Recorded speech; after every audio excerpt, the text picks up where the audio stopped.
ये तो क्वेश्चन क्या है, all of the following can be administered in case of DIC except, all can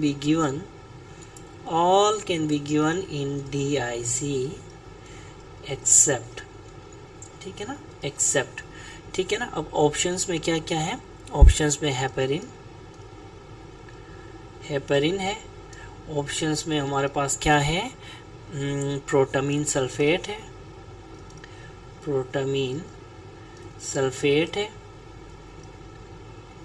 sulphate, और उसके बाद हमारे पास FFP है, उसके बाद हमारे पास है क्रायोप्रेसिपिटेट है, और नेक्स्ट हमारे पास है प्लेटलेट्स को मैं PLT लिखता हूँ, ठीक है, प्लेटलेट्स। तो ये हमारा क्या है, क्वेश्चन है, ठीक है। अब इसका जो आंसर है, देखिए इसका आंसर हम डिफरेंट उसमें लिखेंगे।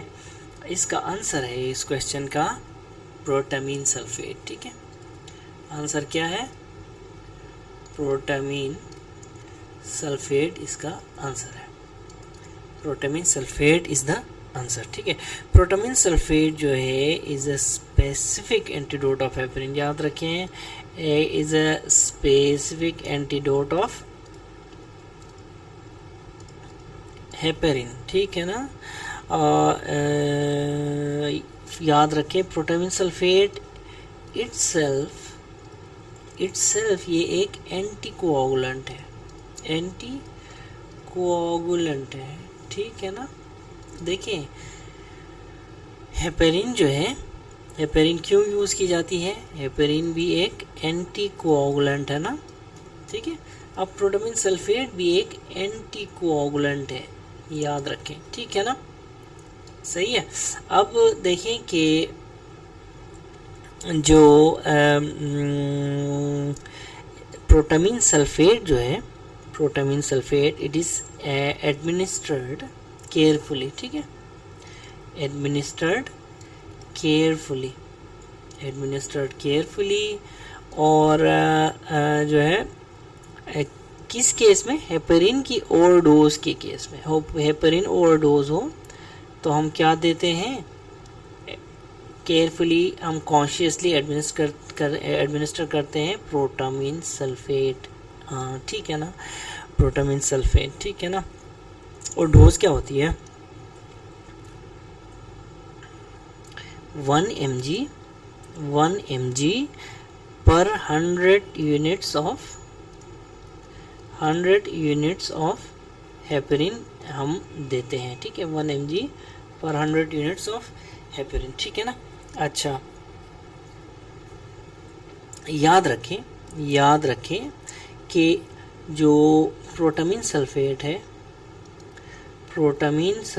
है ये हम DIC में कभी भी नहीं देंगे,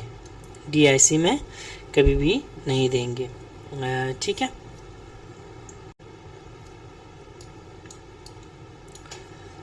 ठीक है ना। देखिए कि जो DIC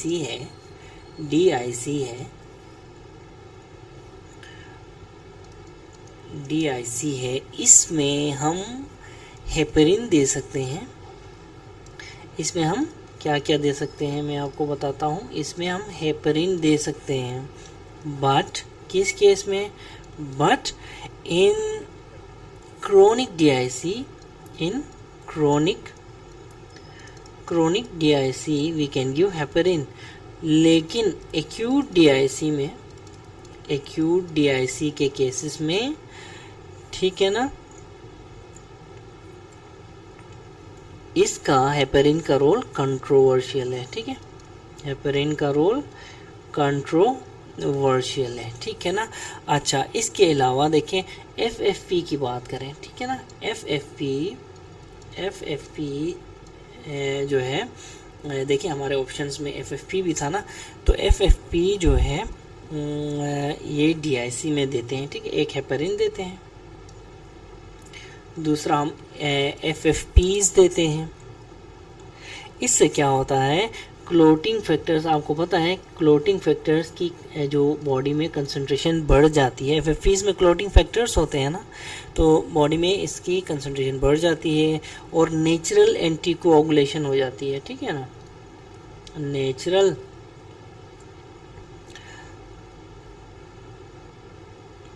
जो एंटीकोagulants, नेचुरल एंटीकोagulants जो है, ठीक है ना, तो जो नेचुरल एंटीकोagulants होते हैं इनकी भी जब बॉडी में मिकदार बढ़ जाती है, अगर हम फ्रेश एफएफपीज देते हैं तो, ठीक है ना। क्लोटिंग फैक्टर्स तो बढ़ते ही बढ़ते हैं एफएफपीज की वजह से। नेचुरल एंटीकोagulants भी कौन कौन से, फॉर एग्जांपल नेचुरल एंटीकोagulants मैं आपको बताता हूँ। नेचुरल एंटीकोagulants की बात करें, सबसे पहले प्रोटीन सी आता है। प्रोटीन सी एक नेचुरल एंटीकोagulants है। प्रोटीन एस, ठीक है, प्रोटीन एस हो गया, ठीक है। प्रोटीन एक जी होता है, प्रोटीन जी। अच्छा, इसके अलावा जो है एंटीथ्रोम्बिन,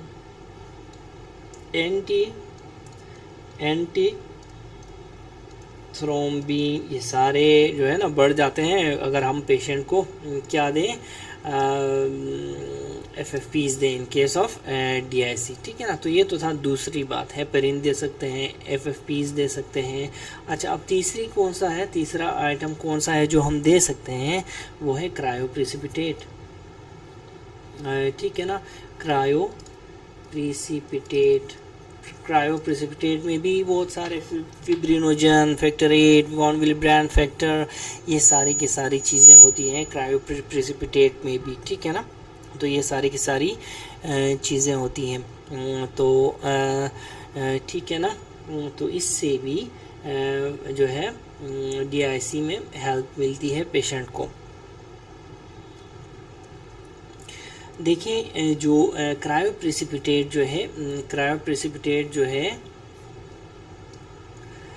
इसमें इसका वॉल्यूम मैंने आपको लास्ट वीडियो में बताया था 10 to 20 ml के हिसाब से। ये बहुत कम वॉल्यूम में इसकी हाई एफिशिएंसी होती है क्रायोप्रेसिपिटेट में। इसमें फिब्रिनोजन जो है, फिब्रिनोजन तकरीबन 150 to 250 mg तक होता है 10 to 20 ml में। तो ये काफ़ी ज़्यादा फिब्रिनोजन है एज़ कम्पेयर टू एफएफपीज, ठीक है ना।